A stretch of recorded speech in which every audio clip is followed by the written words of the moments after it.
Bonsoir, alors aujourd'hui on a le petit appareil de massage de la marque Naipo. Voilà. Donc c'est un appareil avec on va dire une boule vibrante, un peu comme un gros vibromasseur parce qu'il possède un long manche et avec ici un bouton de démarrage et qui permet de faire varier la vibration de cette boule ici. Et qui est très agréable en tout cas pour... alors pourquoi le manche? Tout simplement pour pouvoir se masser le dos soi-même, tout seul, sans avoir besoin d'une aide extérieure. Donc on a une bonne prise en main. Alors c'est un peu lourd, il faut bien l'avouer. Le masseur en lui-même il est un petit peu lourd.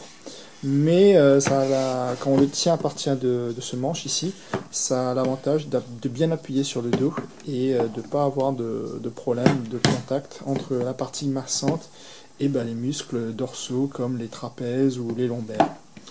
Donc, alors pour vous faire une petite démonstration, il suffit de l'allumer.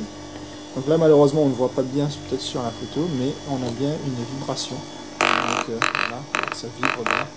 Et en fait cet effet de vibration est super agréable au contact des muscles endoloris par exemple.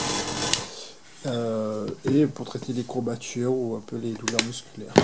On a ici un petit bouton qui permet de faire allumer des petits LED de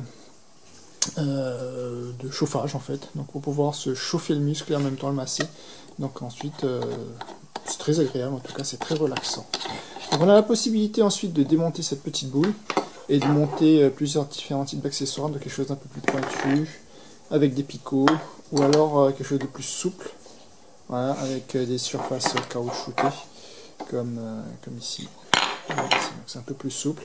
On pourra y mettre un peu d'huile de massage et du coup bien appuyer sur les parties endolories du muscle par exemple après du sport ou tout simplement quand on a des douleurs de dos après une longue journée de travail. Donc plutôt satisfait du produit. C'est une marque pas très connue. Ça coûte une quarantaine d'euros. Mais c'est une très bonne fabrication, donc c'est forcément made in China. Alors oui, c'est alimenté par un simple adaptateur électrique, enfin, un courant électrique. Pas de pile, pas de batterie, donc c'est alimentation filaire classique. Donc voilà.